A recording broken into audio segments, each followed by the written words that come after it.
അസ്സലാമു ചത്തിരിയുടെ മറ്റൊരു എപ്പിസോഡിലേക്ക് എല്ലാവർക്കും സ്വാഗതം. എല്ലാവരും സുഖമായിട്ട് സന്തോഷമായിട്ടിരിക്കുന്നു എന്ന് വിശ്വസിക്കുന്നു. അപ്പോൾ നമ്മുടെ സിവമോളും ഓളമ്മയും ബാപ്പയും പിന്നെ എൻ്റെ ഉമ്മയൊക്കെ വന്നിട്ടുണ്ടായിരുന്നല്ലോ. പിന്നെ അവരിപ്പോൾ തിരിച്ചു പോവാറായി. ഇപ്പോൾ അവർ ശരിക്കും പറഞ്ഞാൽ തിരിച്ചു പോയിട്ടുണ്ട്. ഞാനിപ്പോഴാണ് ഈ വീഡിയോ ഇടുന്നത്. ശരിക്കും പറഞ്ഞാൽ 4 ദിവസം കൊണ്ട് തിരിച്ചു പോവും എന്നവർ വിചാരിച്ചതായിരുന്നു. പക്ഷേ നമുക്ക് ഭാഗ്യമുണ്ട്. അതുകൊണ്ട് തന്നെ 7 ദിവസം കഴിഞ്ഞിട്ടാണ് അവർ പോകുന്നത്. അപ്പോൾ ഒരാഴ്ച നമ്മുടെ കൂടെ നിൽക്കാൻ പറ്റി. അൽഹംദുലില്ലാ, അതന്നെ നമുക്ക് വലിയ കാര്യമാണ്. നമ്മൾ തീരെ പ്രതീക്ഷിക്കാതെയാണ് അവർ വന്നത്. അപ്പോൾ എന്തായാലും അവർ വന്നപ്പോൾ കുറച്ച് മഴയും കാര്യമൊക്കെ ആയിരുന്നു. പക്ഷേ തിരിച്ചു പോകാറായ ആ 2 ദിവസം നല്ല വെയിലും അങ്ങനെയൊക്കെ ആയിരുന്നു. അപ്പോൾ നമ്മൾ ഇവർ പോകുന്നതിൻ്റെ തൊട്ട് മുന്നിലത്തെ ദിവസം നമ്മൾ ഈ നാടിൻ്റെ വടക്ക് ഭാഗത്തേക്ക് ഇരിക്കാൻ വന്നതാണ്. അവിടെ ഇങ്ങനെ ഇരിക്കാനൊക്കെ നല്ല രസമാണ്, കാറ്റൊക്കെ കൊണ്ടിട്ട് വൈകുന്നേരം. പിന്നെ ഇത് നമ്മൾ ഇപ്പോൾ ഇരിക്കുന്ന സ്ഥലം നാടിൻ്റെ ഏറ്റവും വടക്ക് ഭാഗമൊന്നുമല്ല. നേരത്തെ ഈ ഒരു സ്ഥലത്തായിരുന്നു ജവഹർ നവോദയ ഉണ്ടായിരുന്നത്. ഇപ്പോൾ 10-20 വർഷമായിട്ടത് നാടിൻ്റെ ഹൃദയഭാഗത്തേക്ക് മാറ്റിയിട്ടുണ്ട്. അപ്പോൾ ഇവിടെ ഇരിക്കുമ്പോൾ നമുക്ക് പണ്ട് നമ്മുടെ കസിൻസൊക്കെ നവോദയയിൽ പഠിക്കുന്നവരുണ്ടായിരുന്നു. അപ്പോൾ അവരെയൊക്കെ കാണാൻ വേണ്ടി വാപ്പയുടെയൊക്കെ കൂടെ ഞാൻ വന്നത് ഞാനിങ്ങനെ ഓർക്കും. ഈ ഒരു സ്ഥലത്ത് വരുമ്പോൾ അന്ന് ഇങ്ങനെയൊന്നും അല്ല കേട്ടോ, കുറച്ചുകൂടി ഒരു എന്താ പറയുക, ഇങ്ങനെ തുറന്ന പ്രദേശമൊന്നും ആയിരുന്നില്ല അന്ന്. കുറേ കൂടി ചെടികളൊക്കെ തിങ്ങി നിറഞ്ഞൊരു പ്രദേശമായിരുന്നു ഇത്. പിന്നെ നമ്മളിപ്പോൾ ഇരിക്കുന്ന ഈ ഒരു സ്ഥലം കഴിഞ്ഞിട്ട് ഒരിക്കലും വണ്ടിയിലൊന്നും നമുക്ക് പോകാൻ പറ്റില്ല. നാടിൻ്റെ ആ വടക്ക് ഭാഗം എത്തുന്നവരേക്ക് അവിടെ വരെ നമുക്ക് നടക്കണം. നമ്മളൊരു വീഡിയോ ചെയ്തിട്ടുണ്ടായിരുന്നു, കണ്ടിട്ടുണ്ടാവും നിങ്ങൾ. അപ്പോൾ അങ്ങോട്ടേക്ക് നമുക്ക് എന്നെപ്പോലെയുള്ള ആൾക്കാർക്കൊക്കെ സ്ലോ മോഷനിൽ നടക്കുന്ന ആൾക്കാർക്ക് 1.5 മണിക്കൂർ എടുക്കേണ്ടി വരും. ഞാനൊക്കെ 1.5 മണിക്കൂർ എടുത്തിട്ടാണ് ആ വടക്ക് ഭാഗം മാറ്റം നടന്നെത്തിയത്. പിന്നെ തിരിച്ചു വരാനും 1.5 മണിക്കൂർ കൂടുതലെടുത്തു. അങ്ങനെ ഒരു 3-3.5 മണിക്കൂർ എടുത്തിട്ടാണ് ഞാനൊക്കെ വടക്ക് ഭാഗം അറ്റം ഇങ്ങനെ നടന്നു പോയി കണ്ടത്.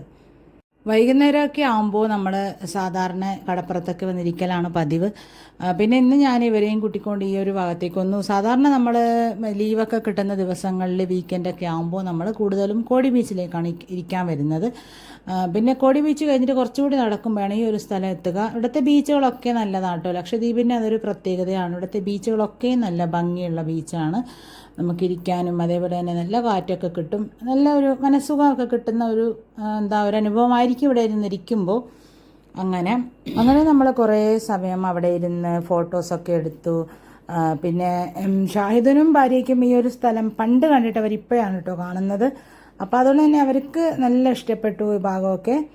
അങ്ങനെ പിന്നെ പിറ്റേ ദിവസം, അതായത് അവർ കയറുന്നതിൻ്റെ ആ ഒരു ദിവസത്തെ വീഡിയോ ആണ് ഇപ്പോൾ ഞാൻ കാണിക്കുന്നത്. ഇവർ രണ്ടുപേരും, ഞാനിപ്പോൾ വർക്ക് ചെയ്യുന്ന JB സ്കൂളിൽ പഠിച്ചതാണ്. ഇവർ രണ്ടുപേരും മാത്രമല്ല, ഞാനും എൻ്റെ 3 അനിയന്മാരും ഈ ഒരു സ്കൂളിൽ പഠിച്ചിട്ടുണ്ട്. എൻ്റെ ഏറ്റവും ഉള്ള അനിയൻ മാത്രമാണ് JB സ്കൂളിൽ പഠിക്കാത്തത്. കാരണം അവൻ അപ്പോഴേക്ക് ചെറിയ കുട്ടിയായിരുന്നു. അവൻ ഇവിടുത്തെ നഴ്സറിയിൽ പഠിച്ചിട്ടുണ്ട്, പക്ഷേ ഇവിടുത്തെ JB സ്കൂളിൽ പഠിച്ചിട്ടില്ല. അപ്പോൾ ഇവർ രണ്ടുപേരും പഠിച്ചതുകൊണ്ട് തന്നെ അവർക്ക് രണ്ടുപേർക്കും ഇങ്ങോട്ടേക്ക് വരാനുള്ള ഒരു മോഹം കുറേ നാളായി പറയുന്നുണ്ട്. അങ്ങനെ അവർ രണ്ടുപേരും കൂടി JB സ്കൂളിലേക്ക് വന്നതാണ്. അവിടെയൊക്കെ അവർ പഠിച്ച ക്ലാസ് റൂമിൻ്റെ അടുത്തേക്കൊക്കെ അവർ പോയി. അവിടെയൊക്കെ ഫോട്ടോസൊക്കെ എടുത്തിട്ട് അവർ തിരിച്ചു വന്നു.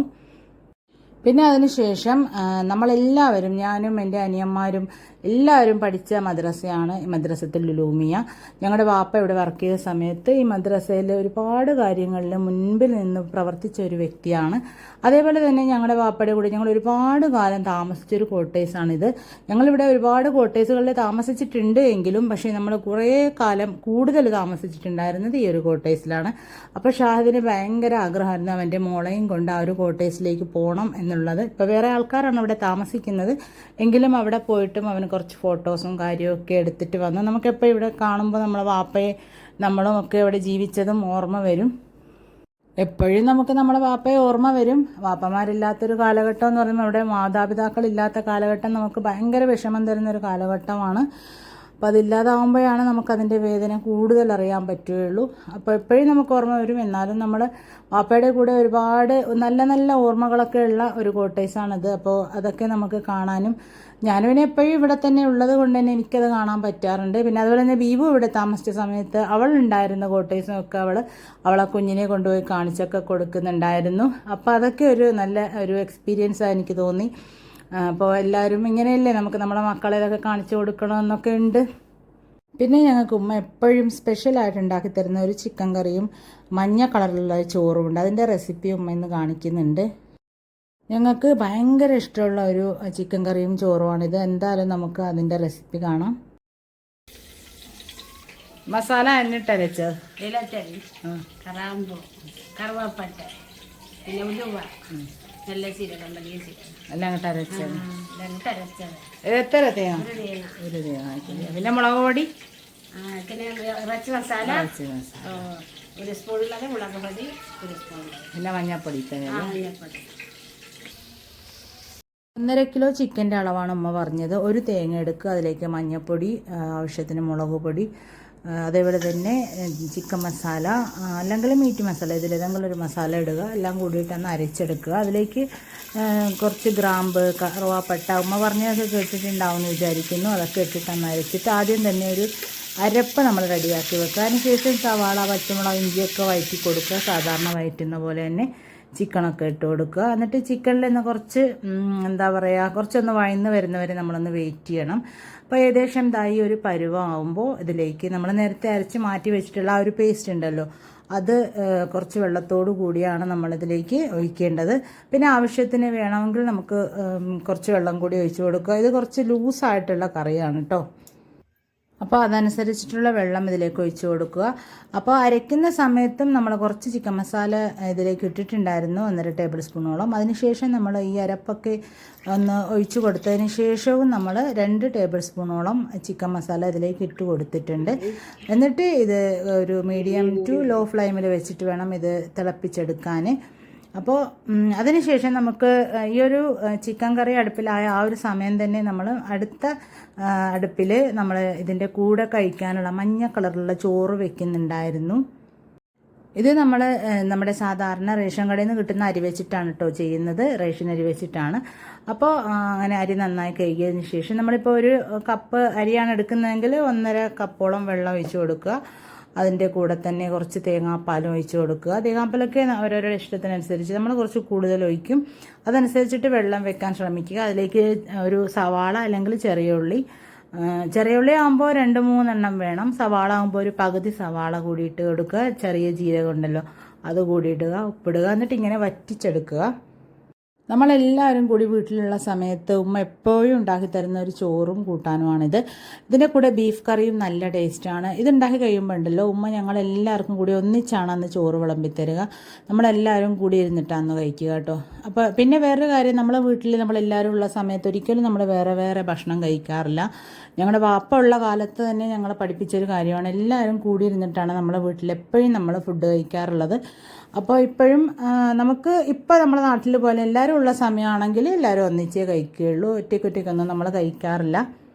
പിന്നെ ഈ ഒരു ചോറും കറിയും ഉണ്ടാക്കുന്ന ദിവസം കഴിക്കാൻ വേണ്ടിയിട്ട് മാത്രം ഒരു പ്ലേറ്റ് നമ്മുടെ വീട്ടിലുണ്ട് കേട്ടോ. ആ നാട്ടിലാണ്, ഇവിടെ ഇല്ല. അപ്പോൾ ഇവിടെ ഞാൻ തൽക്കാലത്തേക്കൊരു എന്താ പറയുക, ഒരു തളിക അഡ്ജസ്റ്റ് ചെയ്തിട്ടുണ്ട്. അപ്പോൾ അതിലേക്കാണ് നമുക്കിന്ന് ചോറ് വിളമ്പിയിട്ടുള്ളത്. പിന്നെ ഈ ഒരു കോട്ടേഴ്സിലുണ്ടല്ലോ, എല്ലാവർക്കും കൂടി വട്ടത്തിൽ ഇരുന്ന് കഴിക്കാൻ പറ്റിയ ഒരു സൗകര്യം ഇതിന് കുറവാണ്. അപ്പോൾ ഉള്ള സൗകര്യത്തിൽ ഞാനും ഉമ്മയും ഷാഹിദും വൈഫും ഒക്കെ കൂടി ഇരുന്നിട്ട് നമ്മൾ കഴിക്കാൻ പോവാണ്. അപ്പോൾ ഈ കാണുന്നുണ്ട് അതിൻ്റെ അടിയിൽ, അത് സുഫ്ര എന്ന് പറയും കേട്ടോ. നമ്മളെ നാട്ടിൽ തന്നെ ഉണ്ടാക്കിയെടുക്കുന്നതാണ്. ആ തളയൊക്കെ മേടിച്ചിട്ട് ഇങ്ങനെ ഉണ്ടാക്കുന്നതാണ് ഈ ഒരു സാധനം. പണ്ടൊക്കെ ഇത് ഓലയുടെ തള കൊണ്ടിട്ടായിരുന്നു ഉണ്ടാക്കിയിരുന്നത്. ഓല കൊണ്ട് ഉണക്കിയിട്ട് അങ്ങനെ എന്താണ് എനിക്ക് ശരിക്കറിയില്ല അത്. പക്ഷേ ഇപ്പോൾ പ്ലാസ്റ്റിക്കിൻ്റെ ഈ ഒരു തള കൊണ്ടാണ് ഇത് ഉണ്ടാക്കുന്നത്. അപ്പോൾ എൻ്റെ വല്യമ്മയൊക്കെ എൻ്റെ ചെറുപ്പത്തിൽ എപ്പോഴും ഞങ്ങളുടെ വീട്ടിൽ ഇതിങ്ങനെ മുടഞ്ഞെടുക്കുന്നുണ്ടായിരുന്നു. സുഫ്ര മുടയലെന്ന് പറയും.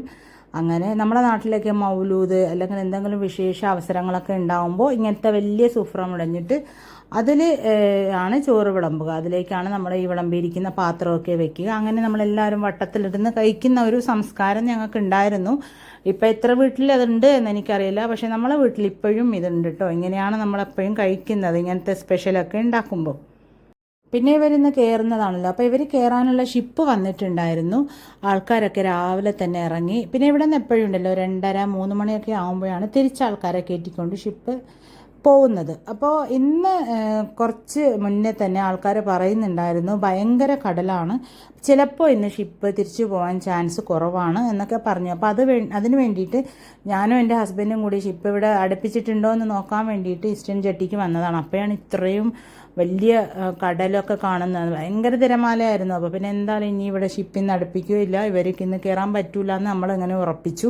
അപ്പം നമ്മളങ്ങനെ ഉറപ്പിച്ചത് കേട്ട പാതെ കേൾക്കാത്ത പാതെ അവർ രണ്ടുപേരും വീണ്ടും ഈ നാടിൻ്റെ തെക്ക് ഭാഗത്തേക്ക് പോയി. അവിടെ ഇങ്ങനെ കടലിൻ്റെ ഉള്ളിൽ ഇങ്ങനെയൊക്കെ ഒരു പന്തലൊക്കെ കെട്ടിയിട്ടുണ്ടായിരുന്നു ആരൊക്കെയോ. അപ്പോൾ അവിടെ എന്തായാലും ഞങ്ങൾക്ക് ഫോട്ടോ എടുക്കണം എന്നൊക്കെ പറഞ്ഞിട്ടുണ്ടായിരുന്നു ഇവർ. അപ്പോൾ ഇപ്പോഴാണ് അവസരം ഒത്തു വന്നത്. പക്ഷേ അധിക സമയം അവിടെ ചിലവഴിക്കേണ്ടി വന്നില്ല. നമ്മളെ പ്രതീക്ഷകളൊക്കെ തെറ്റിച്ചുകൊണ്ട് കപ്പൽ കൊണ്ടുവന്നിട്ട് ഈസ്റ്റേൺ ജെട്ടിയിൽ പിടിച്ചു. അപ്പോൾ ഉടൻ തന്നെ ആൾക്കാരെ കയറ്റിയിട്ട് തിരിച്ചു പോവുകയാണ്. അപ്പോൾ ഒരുപാട് നാളുകൾക്ക് ശേഷം രാത്രി ഇന്ന് യാത്രയാണ്. സാധാരണ 2:30-3 മണിക്കാണ്. പക്ഷേ എപ്പോഴായാലും യാത്ര പറയുക എന്ന് പറയുമ്പോൾ എനിക്കിപ്പോഴും കരച്ചിൽ വരുന്നുണ്ട് ഇതിങ്ങനെ കാണുമ്പോൾ. കാരണം ഉമ്മ വന്നിട്ട് പോകാമെന്ന് പറയുമ്പോൾ നമുക്ക് ഭയങ്കര വിഷമമാണ്. പിന്നെ ഈ ഒരു സമയത്തൊന്നും നമ്മുടെ സൈബായെ കാണിക്കുന്നില്ല. കാരണം അവൾ ഉറങ്ങുകയാണ്. അവൾ അപ്പുറത്തെ റൂമിൽ ഉറങ്ങിയപ്പോഴാണ്, അവൾക്കറിയില്ലല്ലോ ഇന്നിപ്പോൾ ഇവർ പോകുന്നു എന്നുള്ള കാര്യം. കാരണം ഷിപ്പ് ഇന്ന് പോകുന്നില്ല എന്നായിരുന്നു അവളോട് പറഞ്ഞത്.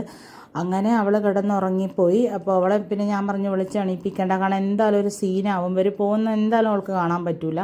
അവൾ അത്രയ്ക്ക് കരഞ്ഞ് ബഹളം ഉണ്ടാക്കും. എൻ്റെ ഉമ്മയും അങ്ങനത്തെയാണ്. ഉമ്മയ്ക്കും ഓളെ വിട്ടിട്ട് പോകാമെന്ന് പറയുമ്പോൾ ഞങ്ങളെല്ലാവരെക്കാളും മോള് ചെറുതല്ലേ അവളതുകൊണ്ട് തന്നെ അമ്മയ്ക്കൊരു പ്രത്യേക ഇഷ്ടമുണ്ട് അവളോട്. അപ്പോൾ അതുകൊണ്ട് തന്നെ ഞാൻ അവളോട് യാത്ര ഒന്നും പറയണ്ടെന്ന് ഇങ്ങനെ പറഞ്ഞിട്ടുണ്ടായിരുന്നു. അവളെ ഉറങ്ങിക്കോട്ടെ എന്ന് വെച്ചു. അങ്ങനെ നമ്മളെല്ലാവരും കൂടി നമ്മളെ പെട്ടിയും സാധനങ്ങളൊക്കെ എടുത്തിട്ട് നമ്മൾ പോവാണ്. നമ്മളെന്ന് പറയുമ്പോൾ അവരെ കയറ്റാൻ വേണ്ടിയിട്ട് ഞങ്ങൾ പോവാണ്. പിന്നെ വേറൊരു കാര്യം പറയട്ടെ, എനിക്കല്ലേ എപ്പോഴും മിനിക്കോയിന്ന് ഈ ഷിപ്പിലേക്കൊക്കെ കയറാൻ പോകുമ്പോൾ, അതല്ലെങ്കിൽ നമ്മൾ തുണ്ടിയിലേക്കൊക്കെ കറങ്ങാൻ പോകുമ്പോൾ ആൾക്കാരൊക്കെ കൂടുതലുള്ള സമയത്ത് എപ്പോഴും നമുക്ക് ഈ ഒരു വാഹനം ഉണ്ടല്ലോ, ഓട്ടോ ടെമ്പോ എന്ന് പറയുന്ന ഈ ഒരു വാഹനം എനിക്ക് ഭയങ്കര ഇഷ്ടമാണ്. കാരണം ഇതിലാവുമ്പോൾ നമ്മുടെ സാധനങ്ങളൊക്കെ നല്ല അടിപൊളിയായിട്ട് കയറ്റി വെക്കാനും പറ്റും. നമുക്ക് കാഴ്ചകളൊക്കെ കണ്ട് നല്ല കാറ്റൊക്കെ കൊണ്ട് അങ്ങനെ ആസ്വദിച്ച് പോവാം. ഞാനെപ്പോഴും ഓട്ടോ ഒന്നും വിളിക്കാൻ ഞാൻ താല്പര്യപ്പെടാറില്ല. കാരണം ഞാൻ എപ്പോഴും എനിക്ക് ഈ ഷിപ്പിലേക്കൊക്കെ കയറാൻ പോകുമ്പോൾ ഈ തുറന്നിട്ടുള്ള ഇങ്ങനത്തെ വാഹനമാണ് കൂടുതലും ഇഷ്ടം. അപ്പോൾ അതുകൊണ്ട് തന്നെ നമുക്ക് എല്ലാവർക്കും ഒന്നിച്ചും അടിപൊളിയായിട്ട് ഇതിൽ പോകാൻ പറ്റും. അപ്പോൾ അതുകൊണ്ട് തന്നെ എൻ്റെ ഹസ്ബൻഡ് ഈ ഒരു വാഹനമാണ് ഇന്ന് വിളിച്ചുകൊണ്ട് വന്നത്. അതുമാത്രമല്ല സിവായ്ക്കാണെങ്കിൽ ഇത് ഭയങ്കര ഇഷ്ടവുമായിട്ടുണ്ട്. എനിക്ക് തോന്നുന്നു സിവാമോൾക്ക് എല്ലാ വാഹനവും ഇഷ്ടമാണ്. ഇപ്പോൾ ഇവിടെ വന്നതിന് ശേഷം അവൾ സ്കൂട്ടറിൽ കയറിയാലും ഈ ഒരു വാഹനത്തിൽ കയറിയപ്പോഴൊക്കെ അവൾക്ക് ഭയങ്കര രസമായിരുന്നു ഇരിക്കാനും അതിൽ ഇങ്ങനെ തനിയെ പിടിച്ച് നിൽക്കാനൊക്കെ. അങ്ങനെ ഒരു 10 മിനിറ്റ് കൊണ്ട് തന്നെ നമ്മൾ ജെട്ടിയുടെ പരിസരത്തെത്തി. അവിടെ പിന്നെ നമുക്ക് കാണിക്കാൻ ഇവരുടെ ടിക്കറ്റൊക്കെ കാണിക്കണമല്ലോ. അപ്പോൾ ആ ഫോർമാലിറ്റീസൊക്കെ കഴിഞ്ഞു. പിന്നെ നമ്മുടെ കയ്യിൽ ഒരുപാട് സാധനങ്ങളൊക്കെ ഉണ്ടല്ലോ ഇവിടെ, ലഗേജുകൾ. അപ്പോൾ അതുകൊണ്ട് തന്നെ നമ്മളെ വാഹനത്തോടു കൂടി നമ്മളെ ജെട്ടിയുടെ മുകളിലേക്ക് ഇങ്ങനെ കയറ്റി വിട്ടു, അതായത് ഷിപ്പുള്ള ഒരു സ്ഥലത്തേക്ക്. പിന്നെ ഞങ്ങളും ഇവരെ യാത്രയാക്കാൻ പോകുന്നു എന്ന് പറഞ്ഞപ്പോൾ കുഴപ്പമൊന്നുമില്ല, പോയിട്ട് നിങ്ങൾ യാത്രയാക്കിയിട്ട് പോകാമെന്ന് പറഞ്ഞ് നമ്മളെയും വിട്ടിട്ടുണ്ടായിരുന്നു. നമ്മളിവിടെ ഇറക്കാൻ വന്ന സമയത്ത് പക്ഷേ നമ്മളെ കയറ്റി വിട്ടിട്ടുണ്ടായിരുന്നില്ല. പക്ഷേ ഇന്ന് രാത്രി എന്തോ നമുക്കൊരു ഭാഗ്യമുണ്ട്, അവരെ ഷിപ്പിൻ്റെ ആ ഒരു സ്ഥലം വരെ കൊണ്ടുപോയിട്ട് വിടാൻ പറ്റിയല്ലോ. അങ്ങനെ ഷിപ്പ് ഇവിടെ എത്തിയിട്ടുണ്ട്, കെട്ടി വിട്ടിട്ടുണ്ട്. പക്ഷേ നല്ല കടലായിരുന്നു. അതുകൊണ്ട് തന്നെ ഇവരിറങ്ങിയപ്പോൾ തന്നെ എത്രയും പെട്ടെന്ന് തന്നെ, കാരണം പിടിക്കാൻ പറ്റുന്നില്ല, അത്രയ്ക്ക് കടലാണ്. അപ്പോൾ അതുകൊണ്ട് തന്നെ ഇവർ ഇങ്ങനെ കയറാനുള്ള ആ ഒരു സ്റ്റെപ്പ് ഉണ്ടല്ലോ കപ്പലിലേക്ക്, അതിങ്ങനെ ആടി ഉലഞ്ഞുകൊണ്ടിരിക്കുകയായിരുന്നു. അപ്പോൾ എത്രയും പെട്ടെന്ന് തന്നെ യാത്രക്കാരൊക്കെയും ഷിപ്പിലേക്ക് കയറണമെന്ന് ഇങ്ങനെ അനൗൺസ്മെൻറ്റ് ചെയ്തുകൊണ്ടിരിക്കുകയായിരുന്നു. അപ്പോൾ അതുകൊണ്ട് തന്നെ അവർ പിന്നെ നിന്നില്ല, അവരെത്രയും പെട്ടെന്ന് തന്നെ കയറി. അല്ലെങ്കിൽ ചിലപ്പോൾ ഉണ്ടല്ലോ ഈ റോപ്പ് ഇങ്ങനെ പൊട്ടാൻ ചാൻസ് ഉണ്ട്. അപ്പോൾ പലപ്പോഴും ഇങ്ങനെ പൊട്ടിയിട്ടുണ്ട് കേട്ടോ. അപ്പോൾ അതുകൊണ്ട് തന്നെ ഇങ്ങനെ കടലുള്ള സമയത്ത്, അല്ലാത്ത സമയത്ത് നമുക്ക് വലിയ പ്രശ്നമൊന്നുമില്ല. കടലിങ്ങനെ നല്ല കടലുള്ള സമയത്താകുമ്പോൾ റോപ്പൊക്കെ പൊട്ടും, ഇപ്പോൾ കുറച്ച് പ്രശ്നം ഉണ്ടാവും. അങ്ങനെ ഷാഹിദ് നമുക്ക് യാത്രയൊക്കെ പറഞ്ഞ് അവരങ്ങനെ പോയി. വീണ്ടും നമ്മൾ 4 പേരിങ്ങനെ തനിച്ചായി നമ്മുടെ കോട്ടേഴ്സിൽ. ശരിക്കും പറഞ്ഞാൽ അവരുള്ള ആ ഒരു 7 ദിവസം നമുക്ക് എന്തോ ഒരു ഉത്സവ പ്രതീതിയായിരുന്നു. ശരിക്കും പറഞ്ഞാൽ നമ്മുടെ കോട്ടേഴ്സിൽ നമ്മുടെ ആരെങ്കിലുമൊക്കെ വരുമ്പോൾ നമുക്ക് അങ്ങനെയല്ലേ. പിന്നെ വന്നിട്ട് പോയാൽ കുറച്ച് ദിവസത്തേക്ക് നമുക്കൊരു മൂകത, നമുക്കങ്ങനെയായിരുന്നു. തിരിച്ച് വന്നിട്ട് സൈബയുടെ കാര്യമൊക്കെ പറയാതിരിക്കല ഭേദം, കാരണം അത്രയ്ക്ക് കരച്ചിലായിരുന്നു അവൾ. അപ്പോൾ ഇത്രയൊക്കെയാണ് നമ്മുടെ വിശേഷങ്ങൾ. ഇനിയും ആരെങ്കിലുമൊക്കെ വരട്ടെ, നമ്മുടെ ബന്ധുക്കൾ, നാട് കാണാനും നമ്മളെ കാണാനും. ഇനി എപ്പോഴും അവരെയൊക്കെ കാണുക അല്ലേ ഞങ്ങൾ. അപ്പോൾ എന്തായാലും നിങ്ങൾക്ക് ഈ വീഡിയോ ഇഷ്ടപ്പെട്ടു എന്ന് വിചാരിക്കുന്നു. ഇനിയും പുതിയ വീഡിയോസൊക്കെ ആയിട്ട് ഞാൻ വരുന്നതായിരിക്കും. നമ്മുടെ ലക്ഷദ്വീപിലെ മനോഹരമായ സ്ഥലങ്ങളൊക്കെ നിങ്ങൾക്ക് ഇഷ്ടപ്പെട്ടു എന്ന് വിചാരിക്കുന്നു. അപ്പോൾ എന്തായാലും പുതിയ വിശേഷങ്ങളും പുതിയ വീഡിയോസുമായി വരുന്നവരേക്കും അസ്സലാമു അലൈക്കും.